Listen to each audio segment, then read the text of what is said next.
سرور جہان آبادی کا ایک شعر ہے، سرور جس میں نہ حب وطن کا ہو احساس، وہ دل ہو چور کہ بہتر ہے اس سے پارہ سنگ۔ حب الوطنی ایک ایسا جذبہ ہے جو ہر ذی نفس میں موجود ہوتا ہے۔ کچھ لوگ ایسے ہوتے ہیں جو اپنی حب الوطنی کے بلند بانگ دعوے تو نہیں کرتے، لیکن یہ جذبہ ان کی روح تک میں سرایت کر لیتا ہے۔ اسلام میں تو وطن سے محبت کو ایمان کا جزو قرار دیا گیا ہے، اور جو صحیح معنی میں اسلام کے پیروکار ہوتے ہیں ان میں یہ جذبہ بدرجہ اتم موجود ہوتا ہے۔ ایسا ہی ایک بندہ مومن جس نے اپنی حب الوطنی کے جذبے کو اپنے قول و عمل سے ثابت کیا ہے، اس کا نام تھا مولانا محمد علی جوہر۔ وہ کہتے بھی تھے، اسلام ہرگز حب وطن اور غیر مسلموں کے ساتھ آزادی اور حریت اور بنی نوع انسان کی خدمت میں تعاون کرنے کے خلاف نہیں ہے، اور اس معنی میں ہر مسلم کو ملک پرور اور محب وطن ہونا لازمی ہے۔ اگر ہم مولانا محمد علی جوہر کی زندگی کا جائزہ لیں تو ہمیں ان کے عقیدے کا عکس ان کی زندگی کے ہر دور میں دکھائی دے گا۔ وطن کی محبت میں قید و بند کی سختیاں جتنی محمد علی جوہر نے برداشت کیں، اس کی مثال بہت مشکل سے ملے گی۔ نشہ حب وطن سے سرشار محمد علی جوہر کے جذبے کی عکاسی ان کی تحریر و تقریر کے علاوہ ان کے اشعار میں بھی بھرپور طریقے سے ہوئی ہے۔ وہ کہتے تھے، گھٹیں کیا حب ملک و عشق و مذہب، نشے ہیں یہ بھی کیا چانڈ و چرس کے۔ ان کے کچھ اور اشعار ملاحظہ ہوں جو اس بات کی گواہی دیتے ہیں کہ حق گوئی اور بے باکی ان کے مزاج کا حصہ تھی، اور وہ انگریزوں کی جابرانہ کارروائیوں سے کبھی خائف نہیں ہوئے۔ جوہر نہ کیوں یہ رسم کہن زندہ کر چلیں، دار و رسن کے گرچہ نہ ہوں بانیوں میں ہم۔ جور گلچیں یاد رکھ قید قفس کا غم نہ کر، چین کب اے بلبل نالاں تجھے گلشن میں تھا۔ قید ہے قید غلامی 2 برس کی قید کیا، دیکھ کب ہو خاتمہ اس قید بے میعاد کا۔ نہیں پالا پڑا قاتل تجھے ہم سخت جانوں سے، ذرا ہم بھی تو دیکھیں تیری جلادی کہاں تک ہے۔ محمد علی ایک سچے ہندوستانی تھے۔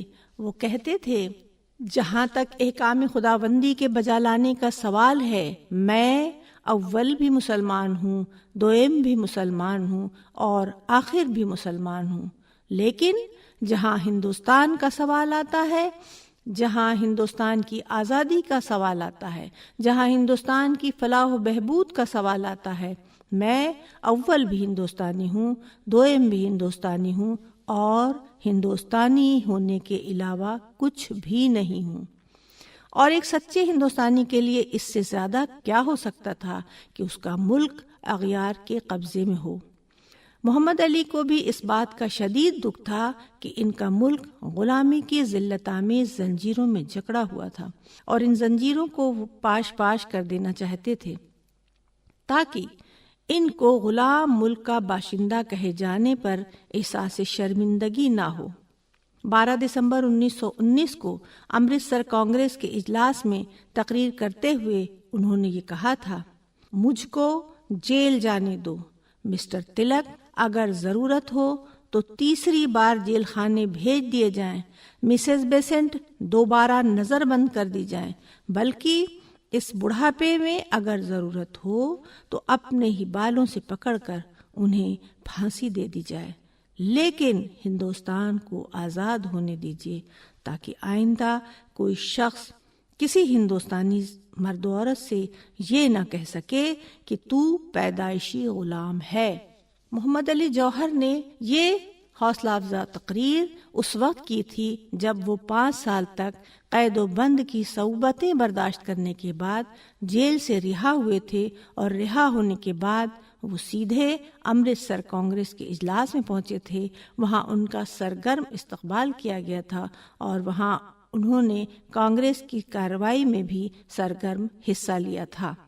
محمد علی نے اپنے سیاسی افکار و نظریات کی تشہیر کے لیے صحافت کا میدان چنا۔ انہوں نے اپنے اخبارات سے انگریزوں کے خلاف ہندوستانیوں میں نفرت کے جذبات کو پروان چڑھانے میں زبردست حصہ لیا۔ انہوں نے ہمدرد کے نام سے ایک اردو اخبار اور کامریڈ کے نام سے ایک انگریزی اخبار جاری کیا۔ ان اخباروں کی انگریز دشمنی کی وجہ سے ان کی ضمانت بار بار ضبط کی گئی، لیکن وہ انگریزوں کی جابرانہ کارروائیوں سے کبھی ڈرے نہیں اور نہ ہی ان کے پائے ثبات میں لغزش آئی۔ لندن میں گول میز کانفرنس میں محمد علی جوہر نے جو تقریر کی تھی وہ ان کی وطن سے بے پناہ محبت کی گواہ ہے اور اس کی نظیر پیش کرنا مشکل ہے۔ صحت کی خرابی کے باوجود وہ دوسری گول میز کانفرنس میں شرکت کے لیے لندن گئے اور وہاں انہوں نے انگریز حکمرانوں کو للکارتے ہوئے کہا، میں آج اس مقصد سے یہاں آیا ہوں کہ جب میں اپنے وطن واپس جاؤں تو آزادی کا یہ منشور میرے ہاتھ میں ہو۔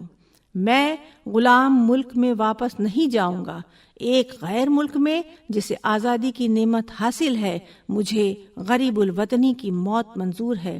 اگر آپ مجھے ہندوستان کی آزادی نہیں دیں گے تو آپ کو میرے لیے یہاں قبر کی جگہ دینی ہوگی۔ اور محمد علی جوہر نے اپنے اس عزم کو کہ وہ غلام ملک میں واپس نہیں جائیں گے سچ کر دکھایا، اور 4 جنوری 1931 کو لندن ہی میں اپنی جان آفریں کو سپرد کر کے اپنی صداقت اور حب الوطنی کا ثبوت پیش کر دیا۔ میر تقی میر کا ایک شعر ہے، مرگ مجنوں سے عقل گم ہے میر، کیا دیوانے نے موت پائی ہے۔ کیا جنگ آزادی کی تاریخ میں ایسی کوئی نظیر پیش کی جا سکتی ہے جب کسی ملک و قوم کے دیوانے نے وطن کی محبت میں اپنی جان کا نذرانہ اس طرح پیش کیا ہو؟ شاید انہیں یہ یقین تھا کہ ان کی موت قابل رشک ہوگی، جبھی تو انہوں نے اپنی موت سے قبل اپنے ایک شعر میں کہا تھا، ہے رشک ایک خلق کو جوہر کی موت پر، یہ اس کی دین ہے جسے پروردگار دے۔ وطن کی محبت کے جذبے سے مخمور مولانا محمد علی جوہر کی قربانیاں جنگ آزادی کی تاریخ میں آب زر سے لکھے جانے کے قابل ہیں، اور ان پر ہر محب وطن ہندوستانی کو ناز ہونا چاہیے۔